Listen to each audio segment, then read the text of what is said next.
5 kļūdas jūsu komunikācijā, kur jūs zaudējat naudu. Es esmu Diana Kudrjāša un palīdzu ambiciozām uzņēmējām izveidot spēcīgu personīgo zīmolu un pelnīt naudu ar savu sirds lietu. Būt redzamai, dzirdamai, būt par līderi savā nozarē. Šodien es vēlos padalīties ar 5 kļūdām, kuras cilvēki pieļauj satura veidošanā un komunikācijā un, protams, zaudē naudu un klientus, jo viņi nespēja nodot sava produkta, sava pakalpojuma patieso vērtību tā, lai cilvēkam tas norezonē un cilvēks pie viņiem atnāktu un nospiestu pogu pirkt. Pirmā kļūda ir rakstīt iedvesmojošus postus. Jā, viņiem var būt iesaiste, jā, laiki, komentāri, un tas ir ļoti patīkami, forši, bet viņi nekonvertējas klientos un naudā. Kāpēc? Jo bieži vien iedvesmas posti tiek rakstīti absolūti totālā plūsmā, bez jebkādas struktūras. Līdz ar to mēs padarām kaut kādas savas darbības par plūsmu, kurā nav stratēģijas, līdz ar to mēs nevaram pārvaldīt savus rezultātus. Tiklīdz mēs šajā pašā iedvesmas postā ieviešam struktūru, stratēģiju, mēs šo pašu postu, šo pašu tēmu varam padarīt kā spēcīgu instrumentu, kas parāda mūs kā līderus priekš saviem cilvēkiem. Un, protams, mēs dodam daudz dziļāku vērtību caur šo informāciju nekā vienkārši parādot kaut kādu iedvesmojošu postu, pastāstot kaut kādu iedvesmojošu stāstu. Kāpēc tas tā ir? Jo iedvesma, viņa cilvēku iedvesmo, viņa kaut ko nomotivē, bet viņa ļoti, ļoti ātri pazūd. Cilvēki patērē informāciju, viņi saņem foršas sajūtas, viņi uzspiež laiku, uzspiež iespējams šēru, iespējams uzspiež komentāru un viss. Viņi saņem foršo sajūtu un viņi iet tālāk. Tiklīdz jūs šajā postā ieliekat attiecīgo struktūru, kur jūs parādat cilvēkam ceļu, kuru jūs varat palīdzēt viņam iziet, ja, no viņa punkta A uz punktu B, caur, protams, savu profesionālo prizmu, caur savu pakalpojumu, ko jūs piedāvājat, ja, jūs automātiski iedodat viņam ne tikai iedvesmu, bet arī skaidrību, kur viņš var nokļūt ar jūsu palīdzību, pateicoties šim stāstam.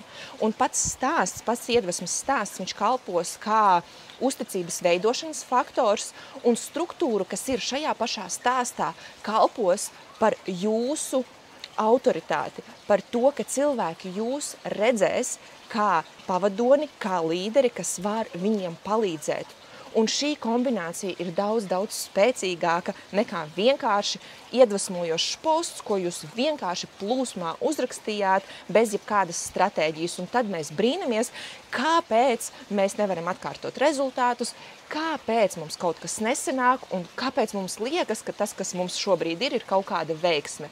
Jā, jo mēs neesam ielikuši savā autentiskajā būtībā stratēģiju. Otrā kļūda ir informatīva caurēja. Es viņu saucu par informatīvu caurēju, jo vienkārši savādāk viņu pat nevar nosaukt. Ja jūs izejat Instagramā padalīties ar saviem pārdzīvojumiem, ar savu pieredzi, iespējams negatīva, varbūt pozitīva arī, bet viņa ir nestrukturēta, kas vairāk atbilst pirmajai kļūdai, šeit vairāk ir tā negatīvā piegarša. Jums ir kāds pārdzīvojums, jūs ejat kādu transformāciju, vai jums kaut kas dzīvē notika, kaut kāda situācija, un jūs vienkārši impulsīvi, neapdomāti to izliekat savā Instagramā, jūs parādaties vienkārši neekoloģiskā, neelegantā formā. Ja jūs gribat, lai jūs redz kā līderi, kā spēcīgu pavadoni savā sfērā, tad arī šo te negatīvo pieredzi sākumā pārstrādājat un tad tikai izdodat ar vērtīgu struktūru priekš sava klienta, priekš savas auditorijas, savos sociālajos tīklos. Nevis iznest vienkārši visu sūdu, kas ir bez jebkādas struktūras, impulsīvi tikai tāpēc, lai atvieglotu sevi kaut kādas savas iekšējās sajūtas un saņemtu kaut kādu feedbacku vai žēlošanu vai iesaisti no auditorijas. Jūs to visdrīzāk saņemsiet, jo cilvēkiem ļoti patīk empatizēt, bet kā jūs paliekat cilvēku zemapziņā, viņu prātos ar šo, noteikti nekā līderis.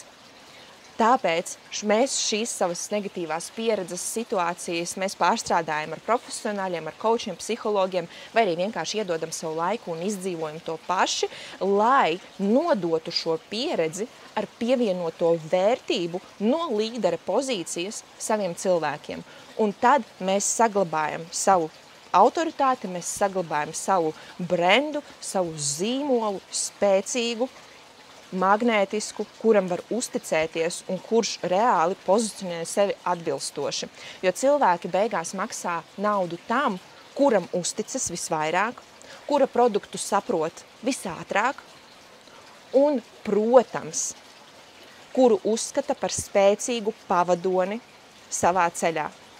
Tā ir uzticība, un viņa veidojas no ļoti, ļoti maziem mikrosolīšiem, tai skaitā mūsu saturā. Trešā kļūda ir eksperta valoda.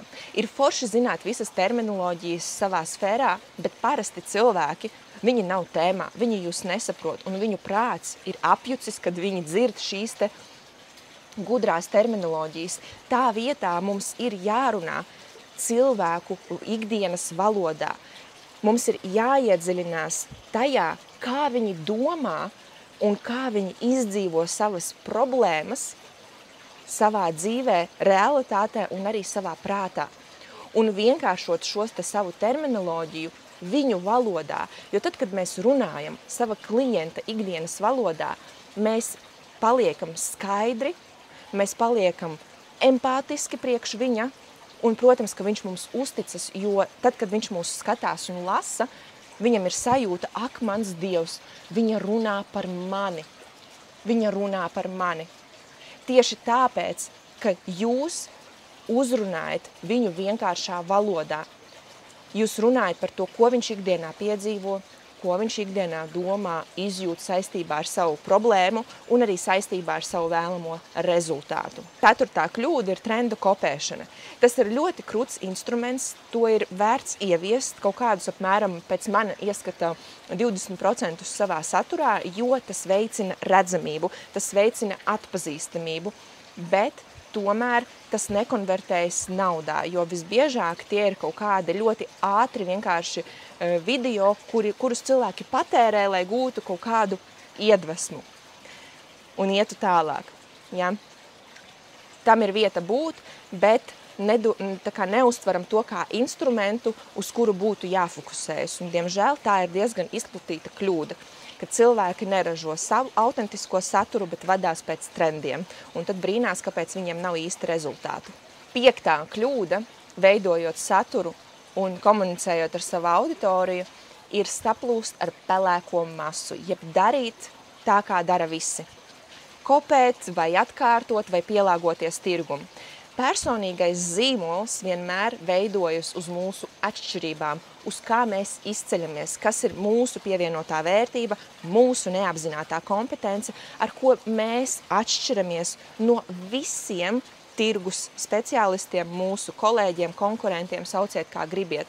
Un tāpēc šeit ir ļoti svarīgi nebaidīties būt savādākam un izcelties, jo tieši tas ir atmiņā paliekoši. Tāpēc es aicinu jūs padomāt par to, kas atšķir jūs no citiem tirgus spēlētājiem un uzdrīkstēties drosmīgi, bezbailīgi un nedaudz bezkaunīgi tieši tā arī sevi pozicionēt. Gaidīšu jūsu komentārus, jūsu atziņas zem šī video, tāpat es gaidīšu jūsu jautājumus, lai es varu ražot vēl vairāk vērtīga satura tieši priekš jums.